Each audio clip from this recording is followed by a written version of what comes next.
Okay.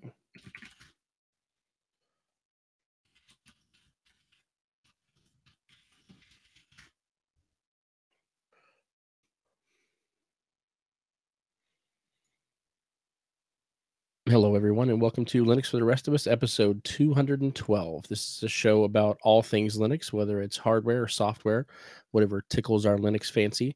I am Cody Cooper, aka Super Coop, and I am once again joined by my good friend Stephen McLaughlin, aka the DoorToDoorGeek. How's it going, Door? Hey, Cody. Going okay, I guess. Holiday or one main holiday down, one main holiday fast. Approaching. Trying to stay sane. Oh yeah, Christmas is here, and I cannot wait. The Christmas music is always starting, but I'm going to start playing some very classic Christmas movies around the house, probably starting tomorrow. On I might even loop one movie in particular, just playing on a display in my living room until Christmas Day. Yeah, my oldest. We sat my oldest down 2 nights ago, and we watched Die Hard, which we consider to be maybe the most Christmas movie ever. That's the film I was talking about. Yeah. In fact, I have a John McClane action figure on order from eBay, and instead of Elf on a Shelf, I'm gonna do McClane on a plane Good man. in my house this year. Yeah, I want to get cardboard, fold it into a rectangle or a square, but a cylinder, line it in tin foil, and get a picture of him and put it inside there like he's in the air vents, Yeah, and I've and seen that. That's and great. like hang that on the tree. We got a picture. We got to get a picture of that in show notes, as well as on Amazon. There is now an official a Die Hard Christmas book, the Illustrated Holiday Classic, Oh man, which you can buy hardcover for $15.29. It's got Hans, it's got Al, everybody. They're all there. God, this has got to be great. well they should be. My wife said to my son, "Look, it isn't Christmas until Hans Gruber falls off the building." That's great. It's so true. It's so true. Yeah, man. So what have you what have we been up to lately as far as Linux stuff goes? I know we've been talking the past couple weeks, but are you running any new OSs right now or anything? No, I mean I still have Solus on my Zotex Z box. I'm using it more as a traveling computer now, taking it back and forth to work, connecting it to my monitor there, since I cannot get Synergy working correctly under any circumstances that I can work out. Still have Solus installed on my um, IBM, my Lenovo Flex 15 Mm, laptop.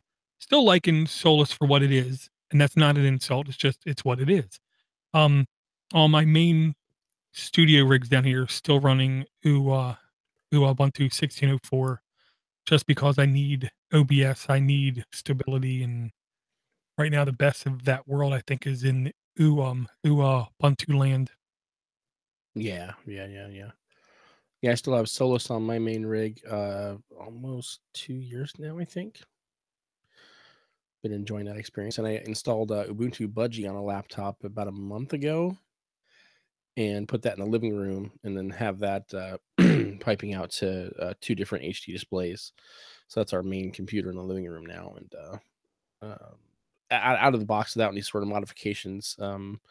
My wife is able to navigate it pretty well, and the kids are kind of getting on it, and they're 3 and 6, so they're still kind of the 6-year-old is still kind of exploring what certain parts of the web is and are, excuse me. And overall, I'm very, very happy with it. Very snappy. It's I think I have it on an i3 or i5, but not even on an SSD. It boots fast, super lightweight. So yeah, the best of both worlds. Yeah, it is definitely a solid OS, especially if you want to try out their Steam package, if you're finding Yes. inconsistencies or things you're not liking in other distros about Steam, I heavily encourage you to try it. Uh, Ikey is literally patching Steam itself to make, things work a little bit better than just your average distro. Yeah, yeah. When I first installed Solus, I remember seeing there was already well, actually, yeah. Let me check it right now. I believe there's. I mean, not only Steam available, but there was something to do with the Steam controller settings.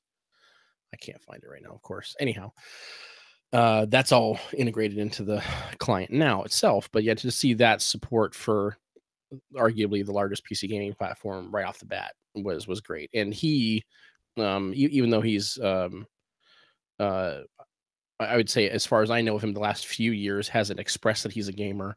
Now that he's, I would say maybe the past couple years I've been seeing him post a lot more different footage of him in games, so some Let's Play stuff on YouTube, and then with his dedication to making sure that it runs right in Solus. I mean, that's just great to see. Absolutely, it's a kinda thing somebody has to do it. I trust him to do it right. Me, myself, I care about as much about Linux games, to be honest, as much as I care about the Mac operating system. They mean nothing to me. I still listen to, Linux Gamecast partially for the entertainment, partially for the education, but I'm not going to take I don't have any time to sit down and play video games on any computers. Well, some people do, and it definitely has come a long way as far as what's compatible. Not just outside of Steam, but Steam itself. There's a huge, I would say, probably 60 to 70% of my personal library. Actually, excuse me, more than that.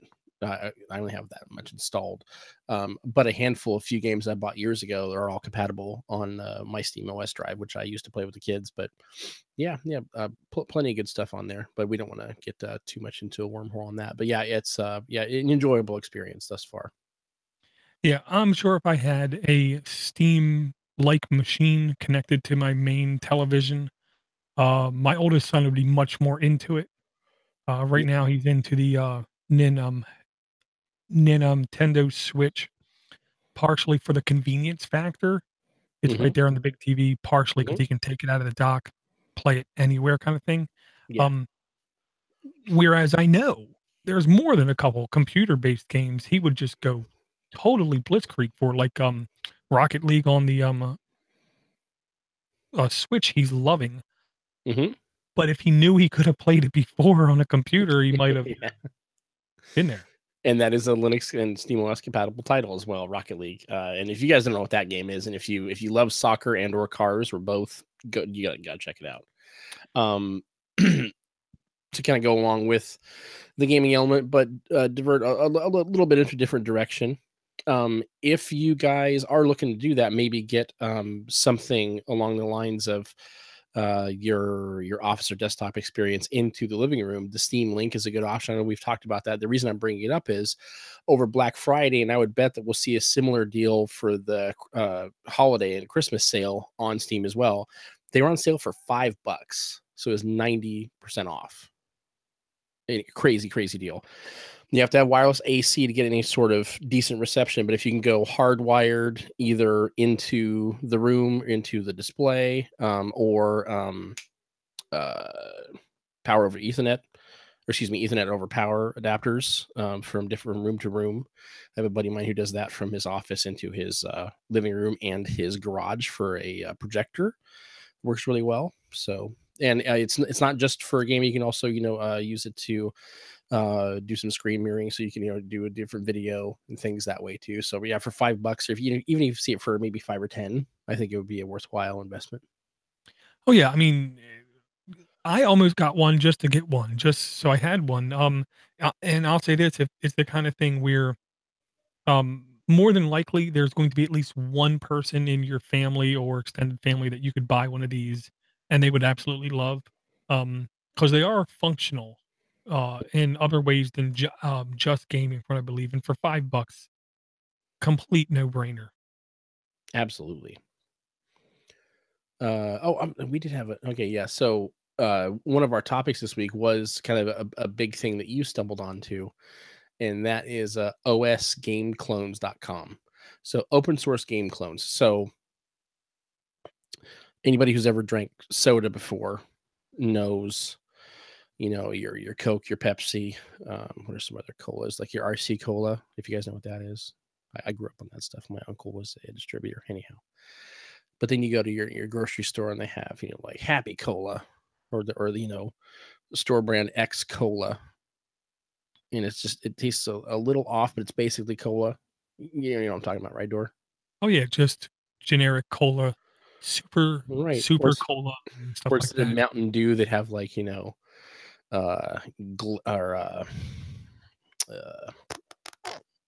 Green Thunder or something like that. yeah, something mist, and then Dr. Pepper is some other, garbage. Um, but basically, probably 80 to 90% of the way there, but not quite the original. Well, that's what this website reminded me of. Because if you're into games and you want to check these out, it's rapid. Like if you have ADD, like I did, like I saw this, I spent probably 2 or 3 minutes on it when I shouldn't have right before the show. But it's osgameclones.com. We'll have it in the show notes. But if you go here, open source clones of, I'm talking hundreds, if not thousands of games. And I mean, you're talking big budget titles, and the ones that are actually live, you can, for instance, I'm on the Binding of Isaac here, click the little arrow and it shows screenshots of the game. And it's legit just a clone of that game, which arguably itself was a clone of Legend of Zelda, but that's neither here nor there. And I believe, yeah, this is crazy. Yeah.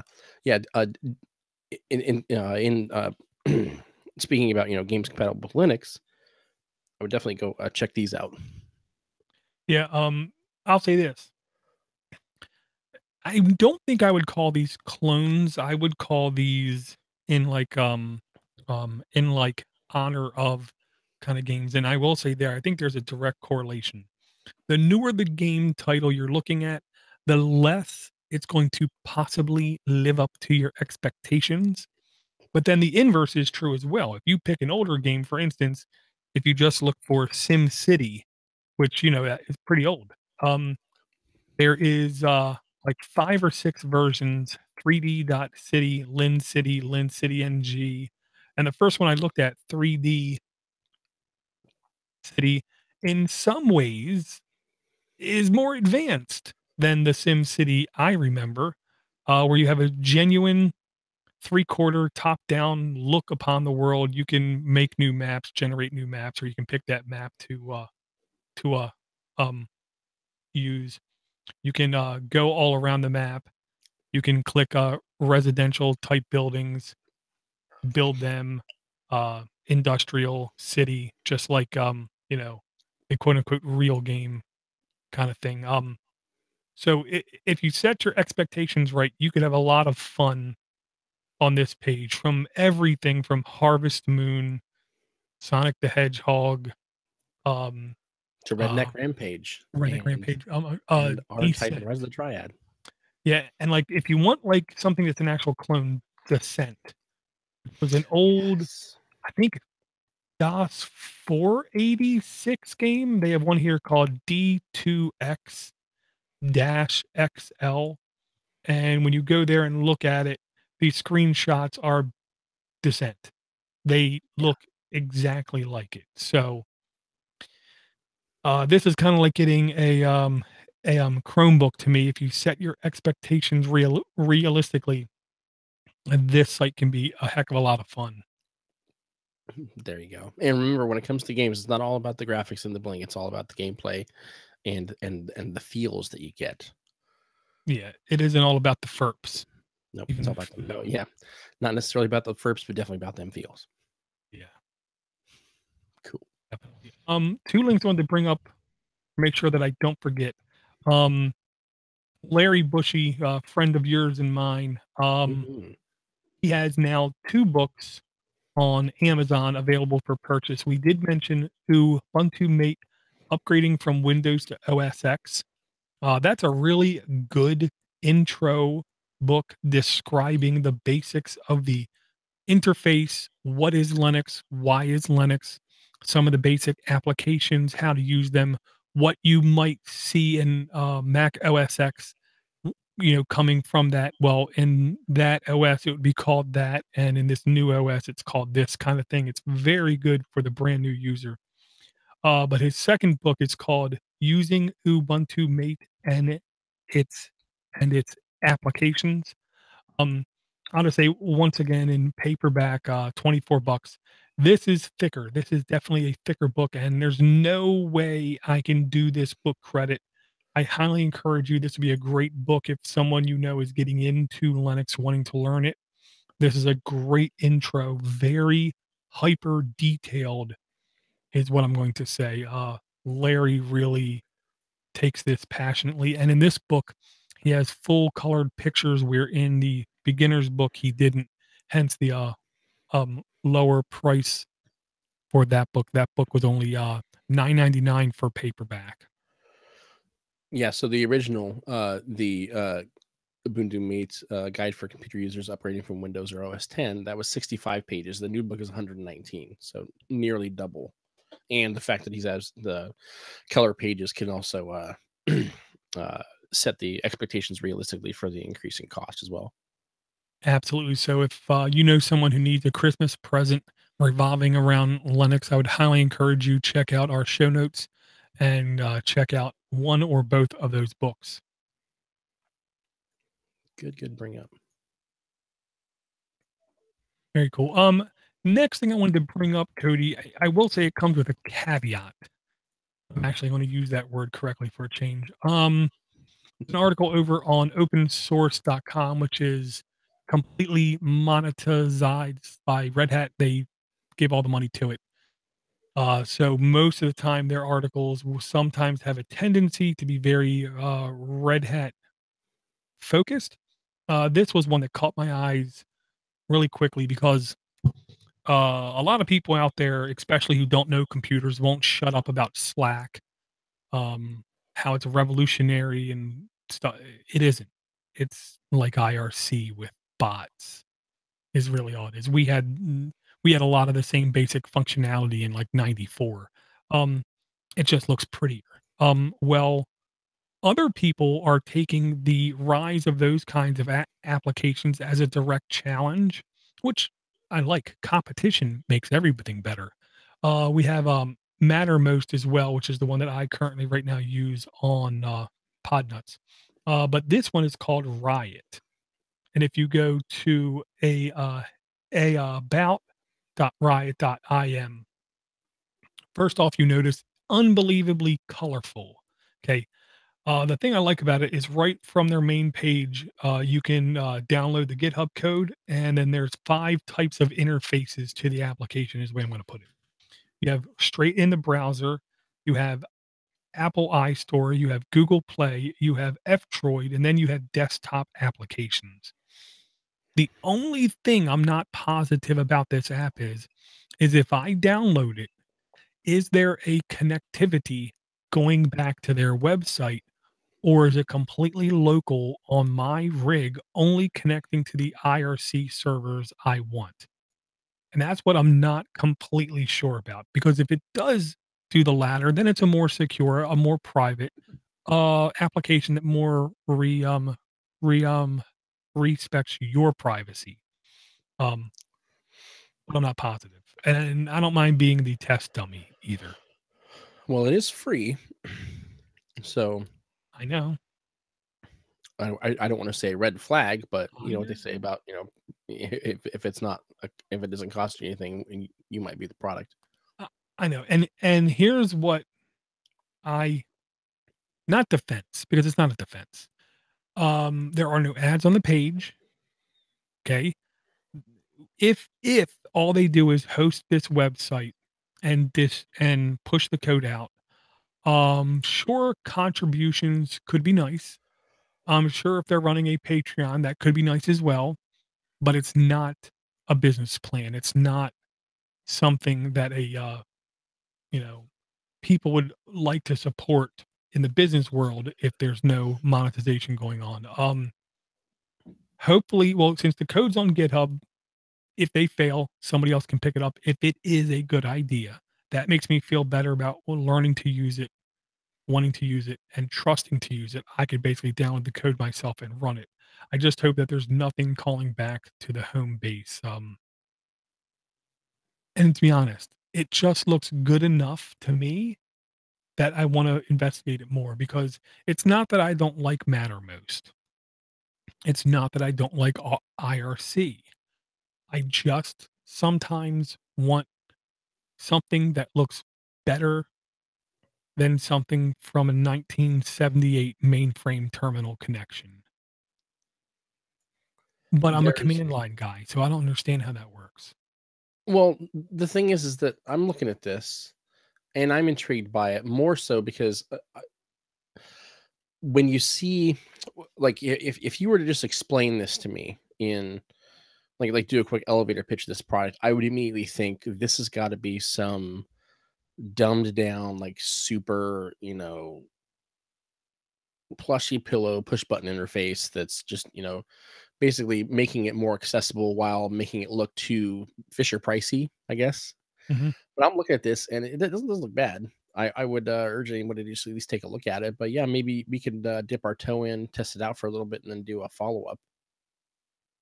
Yeah, and I will say, we also have a Discord right now. If you go to patreon.com/podnuts, you get immediate access to the Discord.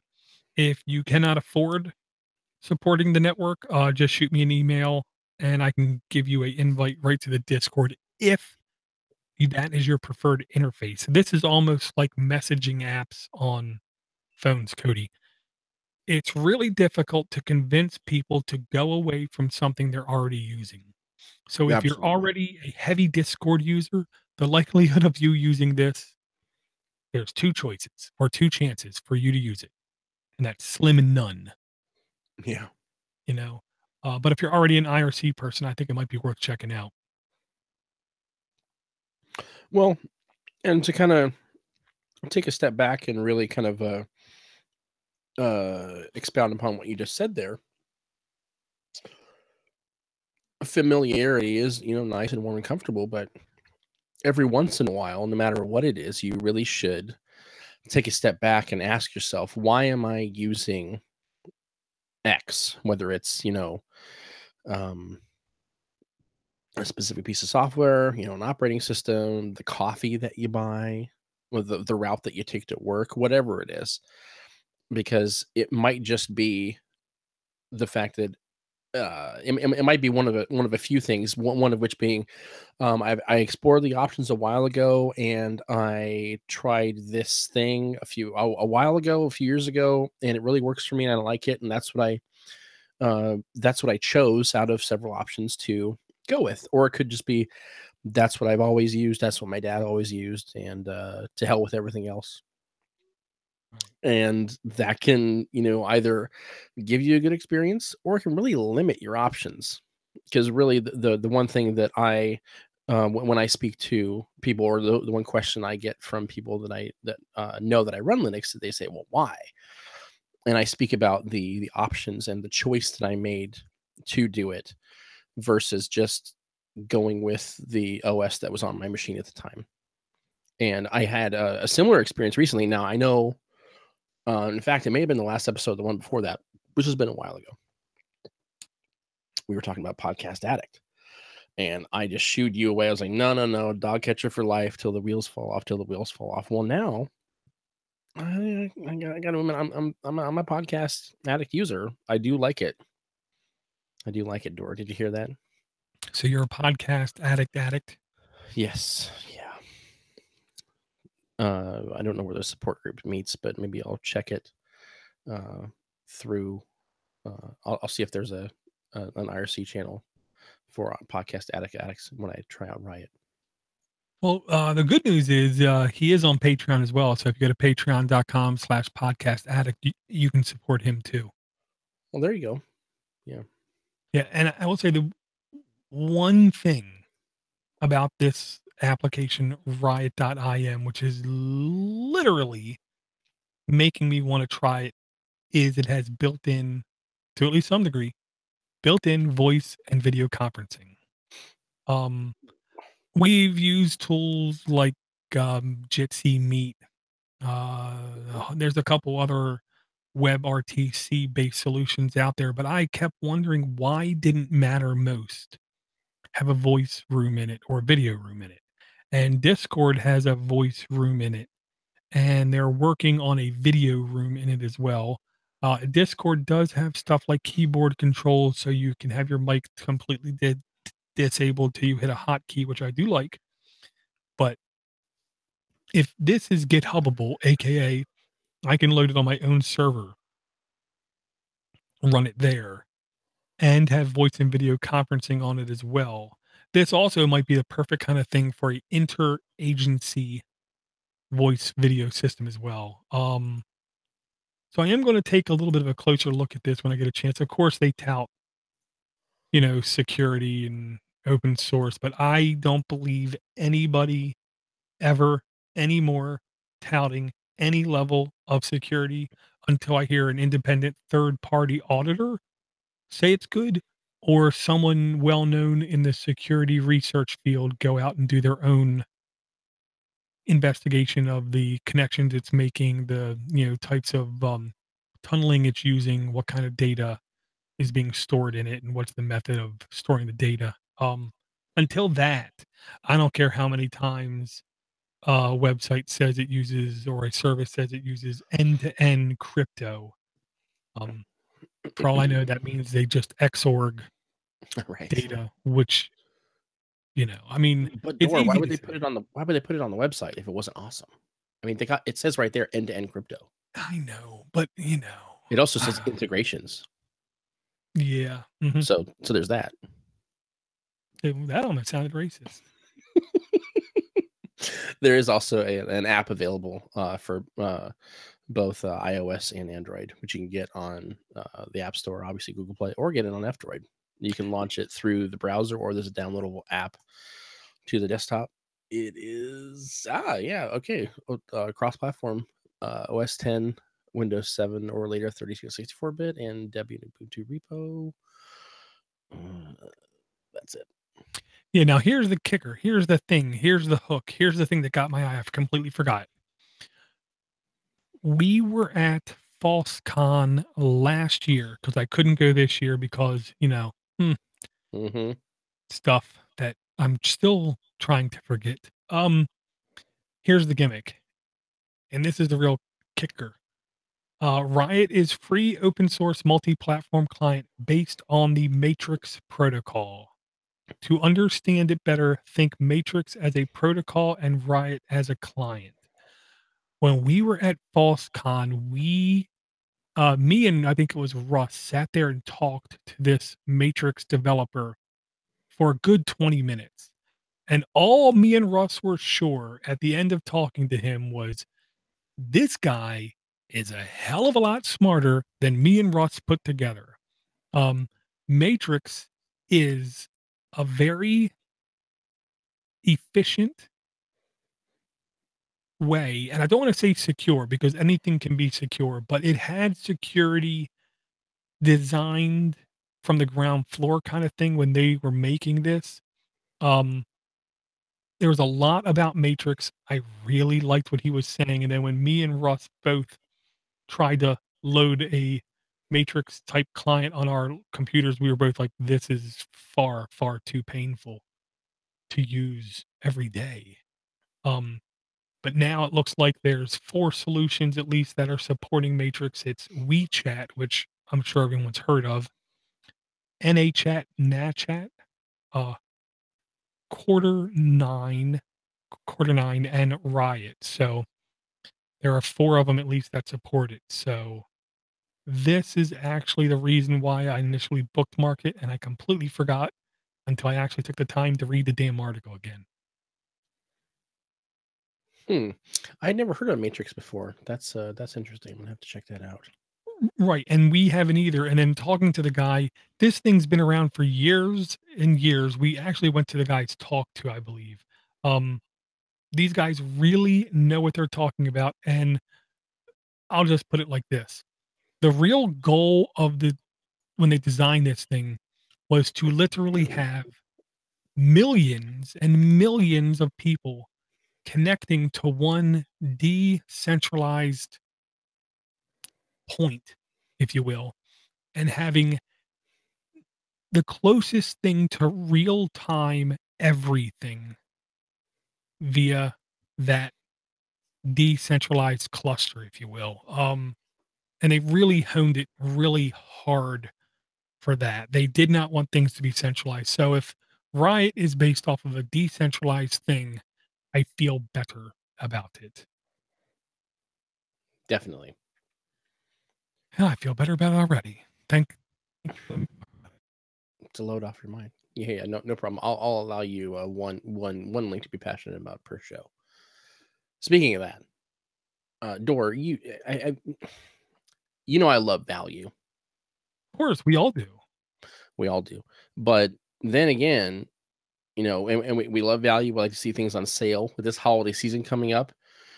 We're and several in the past, but it seems to get more and more of a focus every year. We see, the crazy deals on TVs, the crazy deals on tablets. But there is that age-old saying, you get what you pay for. Now, for those of you who have ears, you should be able to hear this. Heard that, Door? Probably they'll hear it, yes. It's well, here, let me do this.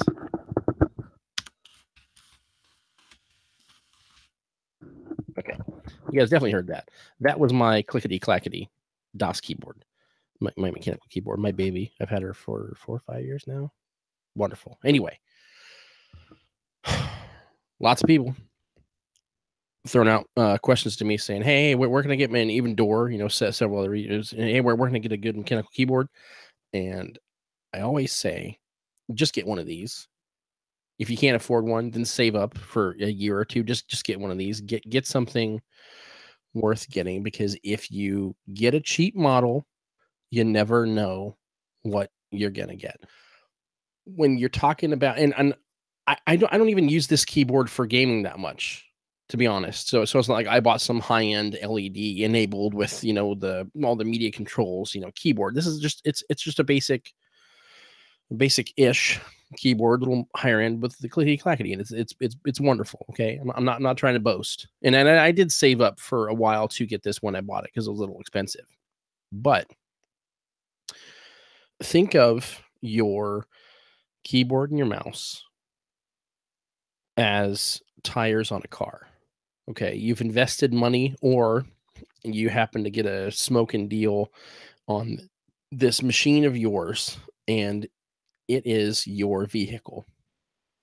Now, the last thing you want to do is, to put it in terms easier to understand, with the car analogy, and I'm not a car guy, so I'm just using this because everybody should be able to understand this. But if you take the time and the effort to save up and buy your dream car, let's just say it's a Ferrari, okay, for whatever reason, Ferrari, and then you go down to the tire center and you spend the least amount of money on garbage tires because you didn't have enough to maybe take into consideration. I need some good tires, but whatever, just put any more tires on it. It's going to drive like crap, because the tires are what are interfacing with the road, and they are in fact dictating your experience inside the car. Well, The same and goes. the most trust you're putting in the vehicle is where that connection is made. That's where, Exactly. if you're going to have an accident, it's very easy for the tires to be the culprit of it. So I'm not saying you gotta spend hundreds of dollars or bust, but what I'm recommending you do is do your research. Don't settle for that flash sale, that refurbished unit from some company you've never heard of, because you might get something poor quality. Or in the case of our next link, you might get something poor quality that also has a little something extra, or you might get something of decent quality but has a little something extra Yeah. installed Bonus in it features. Yeah. that you didn't know about. So this next link, the Manus Tech GK2 keyboard, which if you go to If you just search Google for it, you find it. You'll find it online just about anywhere. For it's a let's see here, 104 key NKRO, which is N key rollover. It's basically allows you to input several keys at the same time. That's more of a gaming thing. So not necessarily for everyone, but blue, red, black, brown, switch, mechanical, gaming keyboard. Okay. Pretty. At this particular website, which I'm not going to say because it could be misconstrued as filthy. The name of the website, 66 dollars and 20 cents normally, however, on sale for $54.99. Now, you might look at that and go, oh, that's a pretty expensive keyboard, but in the realm of the mechanical keyboards, that's actually quite cheap. Well, a lot of people bought this, but then several sites, Tom's Hardware. I mean, geez, if you just do a search for this thing, you'll see all of this. But there was, in fact, a keylogger installed on this machine, a hardware keylogger in this machine, in this keyboard. Now, Door, what if you bought this keyboard and then found out there was a keylogger in it? What would you do with it? I would smash it on a curb like I was Ed Norton in American History X. Oh man, that's the stomp. So you'd affix the, let's see, not the, well, yeah, in between the ASDF and the QWERTY row, probably on the corner of the curb, and then just smash it down. I would permanently fix its capability of communicating back to wherever it's communicating to. Yes. Yes. And I understand Cody is the man who is undoubtedly quality over quantity. I understand sales. I understand impulse buying. It's just like there was just a keyboard called AI Type on Android, same kind of thing. The keyboard is where you type your passwords. They're where you type your usernames. It's where you type everything. So it is the easiest place for someone to do a mass compromise. Is the only way to put it. Now, unfortunately, this is a kind of thing that somebody literally had to have a suspicion in the first place, or just be running Wireshark insanely on their network to even discover this. Just the fact that it was discovered is kind of shocking. But for it to exist now should tell everyone it's possible, it's easy for this company to do. And mechanical keyboards, like you said, even if you go for a affordable one in air quotes, because that's one of the problems, first I'll say, with the English language. Freedom, we need more than one word for the word freedom. Cheap, we need more than one word for the word cheap, because there's affordable cheap and then there's quality cheap. You can get a affordable cheap mechanical-ish keyboard for 40, 50 bucks. Do your research and you'll find there's a one or two out there. They're fair. As far as mechanical keyboards, they easily get a 3 out of 10 kind of thing. But if you want a mechanical keyboard because you want a mechanical keyboard, you're not going to save money on them. You're not. If you want a sports car, a Yugo ain't going to cut it. You need to buy a sports car. So save up and buy a real one. Look what other people say. Look what, especially if you're a gamer, see what other gamers say. And if the gamer tells you to get the Manistec GK2 mechanical keyboard, they're trolling you. Don't buy it. Yes. Yeah, bad stuff happens. And I hate to say it, this is almost like the Minix being baked into the Intel chips. Once we see something being real, then we know to expect it for now on. There's now always going to be a possibility anybody can take any keyboard, open it up, and put a keylogger in it. Right. You know, or like what happened with Lenovo a few years ago, or 2 or 3 years ago. Yeah, with the phishing malware pre-installed on purpose, supposedly. Yeah. Yeah, which is unfortunate. So yeah, the fact that this was discovered on this one now makes pretty much all of them suspect. And I don't know about you, but like I don't I mean, I've had some wire. I don't. I'm so. I don't want to say paranoid, but I'm cautious enough to where I don't even use wireless keyboards anymore, like Bluetooth keyboards. I just won't do it personally. I got too much stuff Yeah. going Um, on that I I don't mean, want broadcast anywhere else. I mean, I'm a big Doogie Howser fan. I have a text file that I do a diary in every night. I really don't, but wouldn't that be cute? Wouldn't that be adorable? I really don't. But or creepy, I, yeah, or creepy. Okay. But I literally just want my keyboard to be a keyboard. right? I don't need any flashy media buttons. I don't need a volume rocker. This one happens to have a couple USB ports on the side of it. Now I'm even questioning that. You Yeah, see, you see what I'm doing? I know. I hate having media keys on my keyboard. Yes, yes. It's like, hey, I can just do that in software. I don't need to. Yeah. I love the people that get those keyboards and leave the sticker on it so that they can show. Yeah, Well, it says right here I can control whatever. I But know. so be suspect. I'll do a couple of quick things real quick. When it comes to keyboards, if you are going to go mechanical, don't just rely on kind of what I said there. Let me go back to it. So on this website, the description for the keyboard is Mantis Tech GK2 104 keys NKRO, which is N key rollover, RGB, blue, red, black, brown switch mechanical gaming keyboard. And you think, oh, colored switches. Okay. Google Cherry MX Yeah. switches. It's basically like the higher end mechanical switch. Now you will see Cherry MX red, blue, green, or brown, but then you'll see these cheaper keyboards saying, "Oh yes, it's a red, blue, it's a excuse me, blue, red, black, or brown switch," but it's not a Cherry brand. So once again, I don't want to say knockoff, but it's not the actual brand of switch. There are some mechanical switches made by certain manufacturers which have a good feel and are either harder or go down farther, are silent, are not so loud, or are just friggin' loud. Like I want to annoy everybody in the office type loud. So Right. don't just assume that all mechanical keyboards, as far as mechanical switches, are the same. Okay. And then what I just spoke of, DOS keyboard. Okay. I have geez, let me go back to the website. I have an older version, which is basically it's the S Professional, and you can get them on there right now for like starting at like 129, which is that's a lot to spend on a keyboard. Okay. They have the DOS keyboard Prime 13, which is 129. That's basically the one I have, except this is newer. But then they have their new, okay, the new version you can pre-order. Okay, the DOS keyboard 5Q starting at 249.99.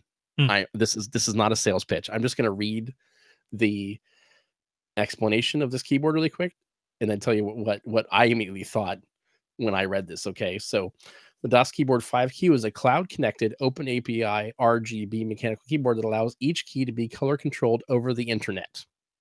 Uh, no. One four-letter word. Yeah, nope. Once I saw cloud connected, I was like, I don't want my keyboard to be cloud connected. Ever. I don't need that. Sorry, DOS keyboard. I'm not going to buy that particular model. However, I can speak to the quality of several other products. I do like it. We don't have an affiliate link. I'm not trying to.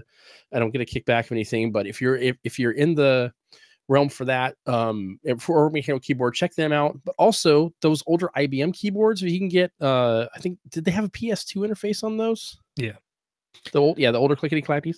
Yeah, you can find those. I mean, those sell for actually quite a bit. So if you can find those somewhere, Well, and then I'll, go ahead. I'll Sorry. give I'll give what I'll say is the best possible suggestion, but it comes with work. Episode, I believe, 9 of the makers, Jonas, long time friend. He was even back in the days of Linux Basics.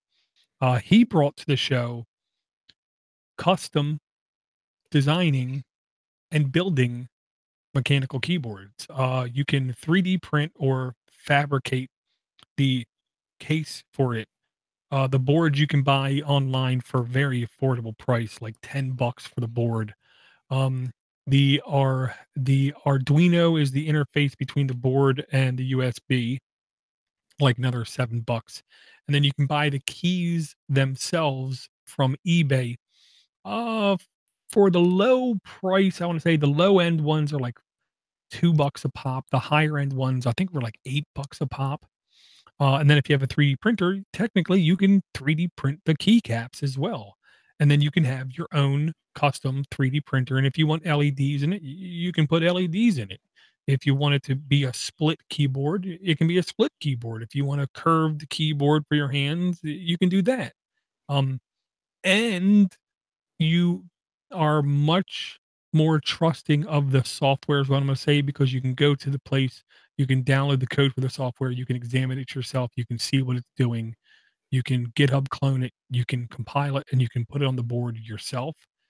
Um, but the biggest advantage to me of that is you literally get a keyboard the shape you want, the size you want, the height you want, the keys you want, and the noise level you want. Because if you want a quieter mechanical keyboard, it's doable. I want to say they're white keys, possibly. And you can buy little tiny O-rings or rubber bands, essentially, and you put them up underneath the key. It helps quiet that last split Hmm. second of the click. So even if you want a quiet mechanical keyboard, you can get quieter. It is possible. But if you want the clickety clank, you can literally design your own enclosure for the keys to be as acoustically optimized as possible to make as much noise as you can possibly desire. And if you really want to go all out, you can get some of those drum kit microphones and place them on little tripods above your keyboard and hook Mhm, it up to like an amp. mhm. And every time you hit a key, Everyone will know you're typing. clong. That's right. Yeah. Everyone. Every Mhm. for miles. Yeah. I Great way literally to had annoy the neighbors. yeah, Forget about bumping them off their Wi-Fi network. yeah, Mm, on, yeah. I got I got a cheap, portable mechanical keyboard, 3 or 4 so months ago.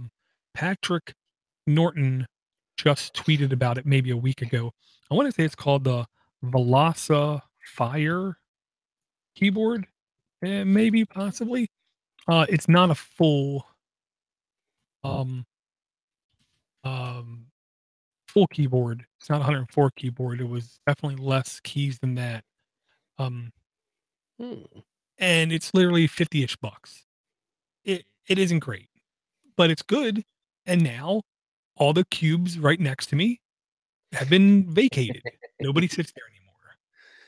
You have the black and white one with no number pad. No number pad. It isn't black and white, but it does have no number pad. Well, I'm Um, sorry, it's all black, but the text on the keys is white. yes, Yeah, exactly. So yeah, the Blade Mini TKL01. And the bad thing is that it's only one color. yeah. Oh, who Uh, cares? I know, but you can Whatever. have it go slow pulse, quick pulse, up, down, up, well, whatever you want kind of thing. So it's Yeah, really annoying to great. anybody that also comes up to my desk and starts talking. I then Yeah. hit the function key and the up arrow a couple times, then turn around and talk to them, and the whole time the keyboard's Pulsating. yeah, it just drives people crazy. Yeah, you can get them on Newegg right now for $35, Yeah. which I gotta say, it's suspect. And it should be. I'll say right now, it It should has be. 12 multimedia control keys, I though. know, which I wanted to scratch them off. Okay. And of course, it comes with the keyboard puller but see, I do miss the days of being able to stick my keyboard inside of a dishwasher, and not You did worry not about say it. that, didn't you? My God. Okay, hold on. I guess I you have have one in mind? I have another there we go. So I have a keyboard I purchased for the family computer. Not that I don't trust my wife, but the kids, Mhm. with their juice and their milk and so forth. Logitech makes a washable keyboard, the K310, which actually has decent keys. I would say it's like a mechanical membrane hybrid. The keys are raised all the way off of the actual board. It's a Mm, very interesting design, but the nice thing about it is that you can literally just pour liquid all the way in it. There are vents on the excuse me, well, yeah, vents. It has a vented bottom. where the liquid will just pour out, and you can actually take it into the sink and just rinse it out and like brush the keys, and the water will just flow all the way through it, through all of these holes in the bottom and these vents to completely get all the liquid out of it.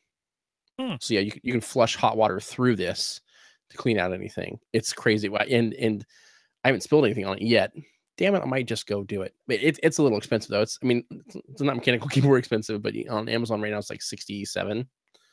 But yeah, if you're accident prone yourself, or if you are thinking about maybe getting something for family use where you do have kids or even pets around, that might be worthwhile.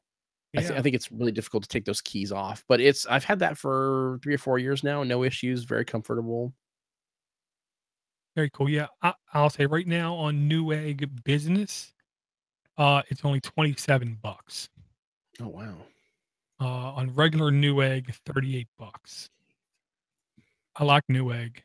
And of course it's USB, not no wireless junk. Right. Yeah, Hmm. I also like the fact that they're based in California, so it's just right. It's super fast shipping if I order from there. Very cool. Just yeah. All right, great. Yeah, so hopefully all those keyboard emails that we got are now answered. They should be. Yes. Then don't even get me started on mice. Holy cow. Oh yeah. I like my Red Dragon mouse. See, I've ordered a bunch of just probably 3 or 4, like the under $10 mice Mhm. on Amazon or wherever, and they just it's the same plastic mold that you get from all the, big companies. They're just comfortable, they work, whatever. If you're gaming and need something with a higher DPI, they have those too, 12, 16,000, whatever. Just yeah, just I don't think you need to spend $200 on a mouse. If you need to spend $200 on a mouse, you're probably on a pro gaming team, in which case you're getting it for free anyway because they need the ad revenue by having you play on it. So whatever. Yeah. It looks like the one I got is the Red Dragon M650, possibly. Hmm. I have an Uh, older Razer Death Adder, and Death it's Adder. starting. Yeah, because they have to be like scary snake names. Although this, I'm not gonna get into it. I've had overall good experiences with it. Mm, Look it up, check it out. Yeah, this is the one I got. It's the gaming mouse for PC gamers M901 with the number pad on the side. In Linux, the number pad literally comes off like a number pad, which enables you if you want to macro right from it, just like a normal numpad Oh, key. okay. So in tools like Automate It, you can just say on this key do that, on this key do that. Mhm. Also has right on the mouse 2 buttons to instantaneously change DPI settings, which I like a lot. And then Okay. there is a dedicated triple click button. Basically, you click it, it automatically acts like 3 clicks. Right now, $34 on Amazon. Yeah, And it buddy of mine had a similar setup. Now you're talking about like the separate number pad, like it's the number pad on the keyboard, but it's a separate unit. it's built into the The side of the mouse. side of the mouse, yeah. Oh my god. Okay, see that's just overkill. I didn't say it wasn't overkill. Okay. And it does come with, of course, a little canister of weights in it, so you can customize Yes. the weight of it because you gotta have the right weight, or else, who are you kidding? Yeah. Oh yeah, yeah. This reminds me of what the Razer Naga, like the World of Warcraft mouse. Yeah. Well, and I'll wholeheartedly admit, for me, complete overkill. I mean, like obsessively complete overkill, and it's USB. Ain't no Wi-Fi junk going on here. Yep. Um, just so far has worked really, really well, and it's one of the few mice that works perfect on my plywood desk.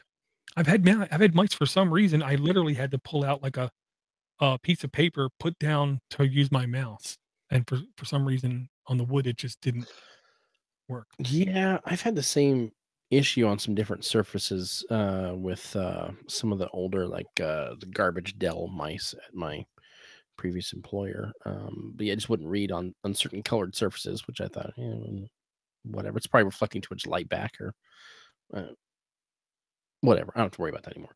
But yeah, yeah. Like I said, basically, I'm done talking about mice. It's gonna be another rabbit hole. We can't afford it. We just Okay. can't afford it. You want to talk about kangaroos? I'm talking about kangaroos. Um, Never had any personal experience with kangaroos myself. Although I gotta say, I'm very jealous of the what do you call a kangaroo offspring? It's not a cub. A kangarooette?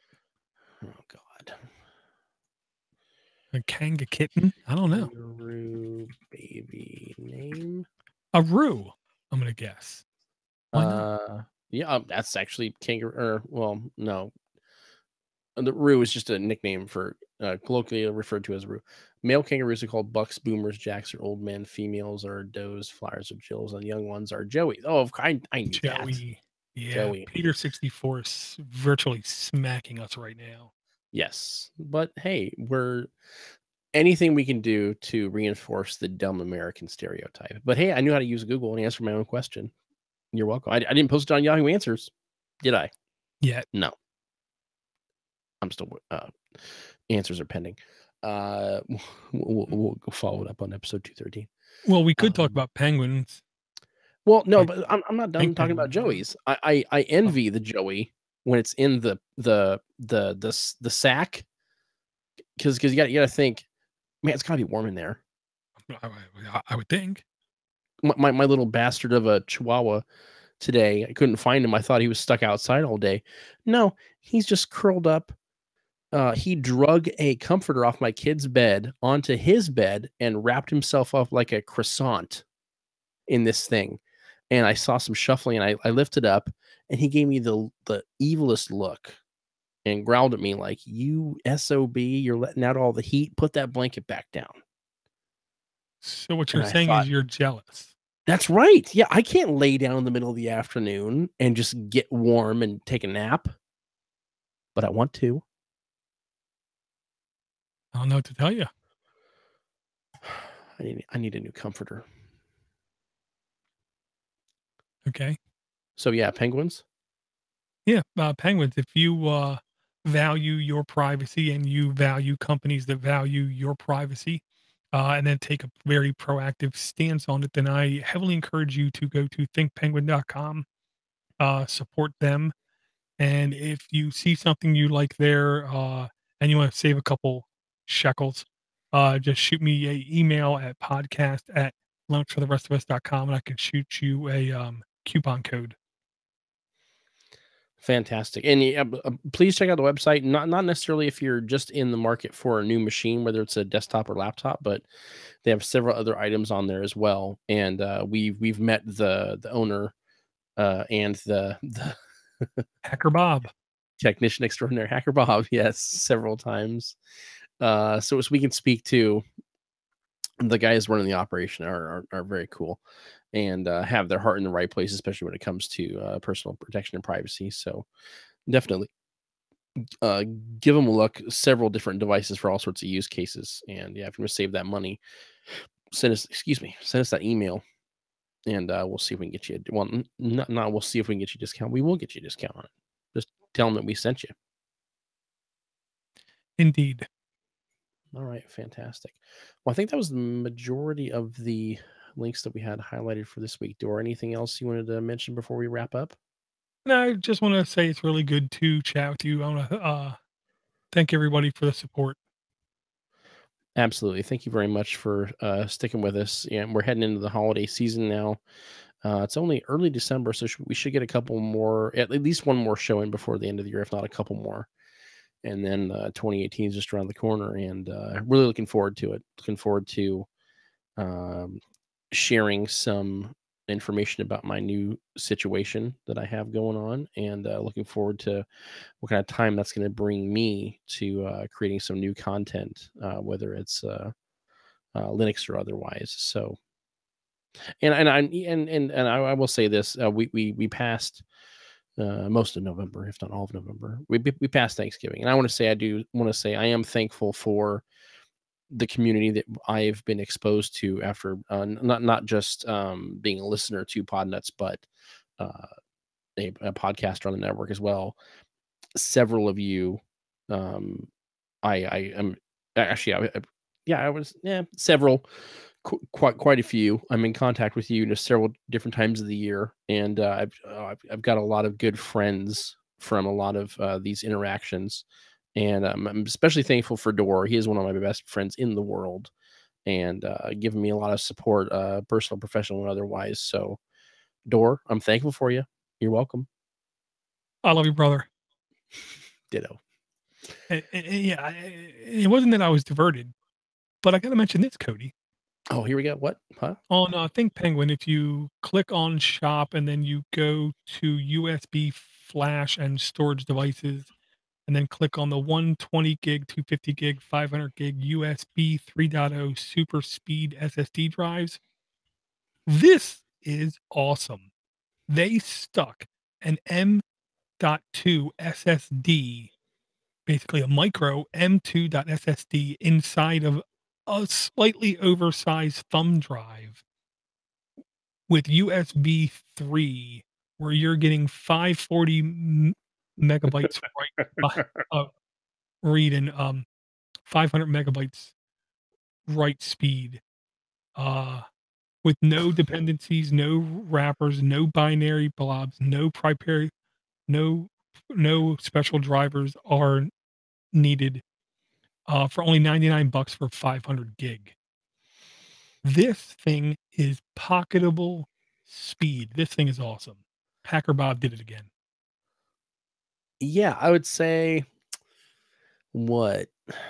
Let me see. If I'm looking at it's probably like a little bit bigger than a cigarette lighter. It looks a lot like some of the old Linksys USB Mhm. Wi-Fi adapters, if that Right. gives you guys an indication. It's quite a bit bigger than just a traditional. Well, I mean, you can't even really say traditional USB drive to people and get a clear understanding of what that means, because there are some that are so small now. I mean, insane small, like fingernail small. Or I have these. Let me grab one here. Hold on. There's a. I don't want to. Well, I don't care. Whatever. I have these Samsung ones that are all metal. These USB 3 ones, and they're super tiny. But they've worked the plug into the housing. I don't know if that's the right way to say it. Anyway, very, very cool USB devices. But yeah, I didn't know that they had this. But yeah, 500 gigs for $100. Yeah, I mean, That's crazy. you can get hard drives for much cheaper, but you gotta understand this is not a portable hard drive. This is a high speed thumb drive. Hmm. I'm This would work. I'm gonna call out Nightwise here. Nightwise, I'm calling you out. Nightwise, if you're not familiar, nightwise.com, please check him out. But he did an episode of his show. Gosh, it's probably 4 years ago now. It's called Life on a Stick. But in that episode, he detailed door. What's that? Sorry. I read it wrong. It was 99 extra dollars Oh, for it. so wait, how Two much are they? 250. That's $250. I was wondering how it could be so cheap. So Wait, now it so makes how much perfect is sense. the? Oh, the hundred. Well, The well. 120 is 159 bucks. Oh, okay. So $260 for 500. Okay. Yes. Anyway, Sorry. well, at least you corrected that now, so they're not getting a bunch of orders for this at $99 price point. We'll just edit that out. Don't worry about it. I'll talk to our post production team. We'll get that taken care of right away. So yeah, the 120 gigabyte version is 159, and then the 250 gig version is so what 180, and then Mhm. 260 for the 500 gigs. Okay, but still, uh, to justify the cost, you're gonna have to have a use case for it, which I'm about to say. Um, yeah, Nightwise did an episode of his podcast years ago called Life on a Stick, where he detailed several really cool uses, not just necessarily portable apps on a USB stick, but also having portable operating systems on there and using multiple sticks, one to hold, like your home folder, one to boot the OS and run the OS off of. And it was a probably definitely in the top 10 tech podcasts that I've listened to the most times over the years. And I'm going to challenge him, and I'm going to send him a Voxer now. I'll even send him an email after I get off the show. I'm going to challenge him because I haven't got a lot of content out of him lately. He might have posted some episodes recently. I'm just not really up to date on his feed anyway. I'm going to challenge him to do an episode of that during the first, I'll say the first half, because I was going to say first quarter. I know he's very busy. I'll say first half of 2018. I want a 2018 version of Life on a Stick. And if you're running an OS off of a stick, I'm looking at this thing, and as far as speed goes, I can't see anything better on the market. I agree. There you go. Use case. You're welcome. Perfect. All right, great. Well, Door, it's been a pleasure. We're going to go ahead and wrap this up. You guys know all the ways to get hold of us. If you have a question, please podcast at LinuxForTheRestOfUs.com. I don't have our normal notes document up, and I am so jazzed on Coke Zero. I don't remember the 800 number for the Door. Can you look it up real quick? Do you remember what it is off? I doubt you know what it is offhand, do you? Of course I do. It's 7076 Podnut or 707 676 3688. I want to say 3588 every time I have it in my head. So yeah, 7076 Podnut. Please dial that. Give us a voicemail. Let's say under 2 minutes. If you get a little over, that's fine. But if it's like 5 to 10 minutes, that's not really a voicemail, is it? It's more of a dictation. We don't need that. Keep it short and sweet. But let us know in relation to what we talked about in this episode, maybe what kind of keyboard or physical interface that you really like on your machine.